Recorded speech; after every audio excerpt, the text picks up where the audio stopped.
Over my years in sim racing, I haven't seen many people confuse the titles of spotter and crew chief. They might know the formal definitions, but they don't apply it. So to keep it simple, when you volunteer to spot for a team, your role is to inform the driver of what's going on around them.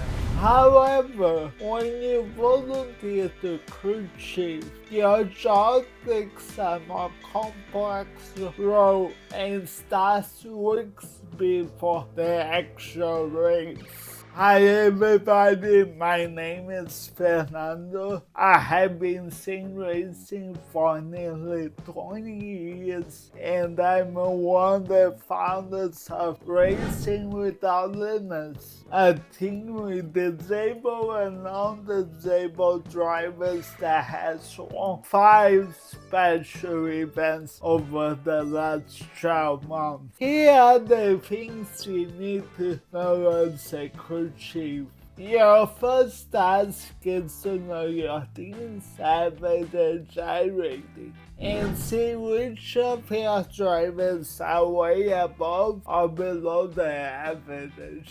This will let you build a strategy that are just not simple sequences.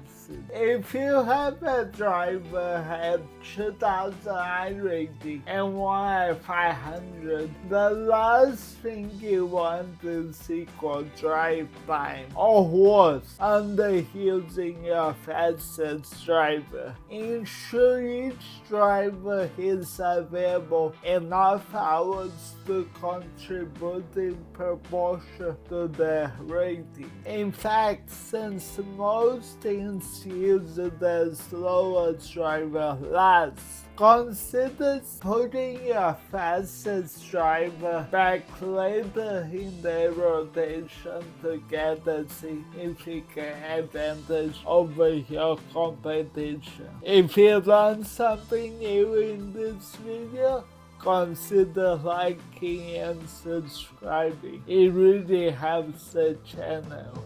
Make setups available as early as possible and clarify which setup is being used. Drivers practicing in different setups can lead to unpleasant surprises when they converge on race day.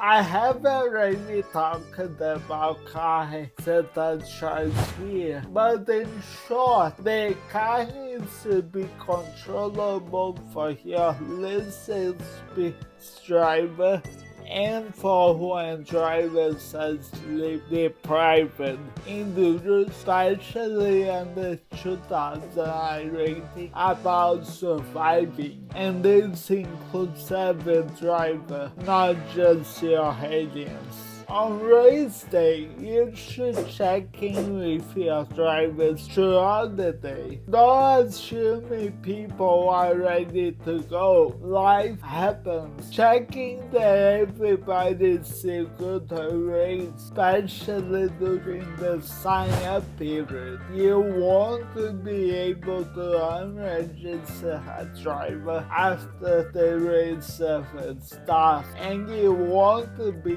classified if someone fails to do the laps. Once you are in the race server, take some time to check if any car is doing a solo run. They will be disqualified, so know that you don't need to fight them or push to match their laps. In the same vein, use overlays to check where your driver's iRacing stack up. Your strategy might change the more conservative race pace if you are near the top iRacing and can afford to only push towards the end of the race. Time the practice stint length. LMP choose, for example, has stints as low as 40 minutes. If you don't reflect that in your timesheets, your later drivers may plan to be home from work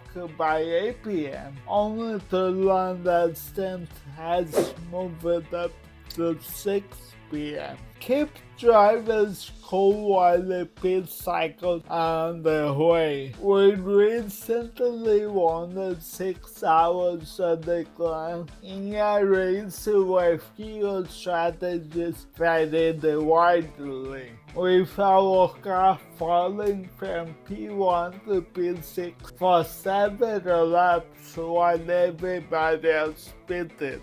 These are the moments you need to remind your drivers of which cars ahead still need to pit and when. This will ensure they aren't pushing beyond a safe lap time when it isn't needed.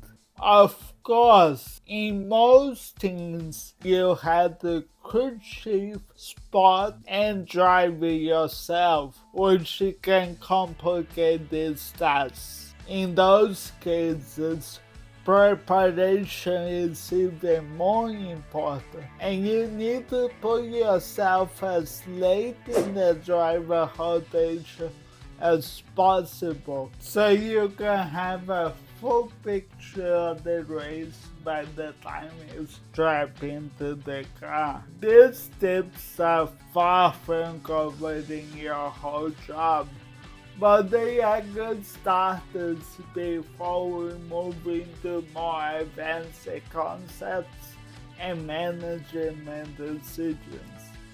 I hope this helps you as you prep for this part 24, and that you have a great week.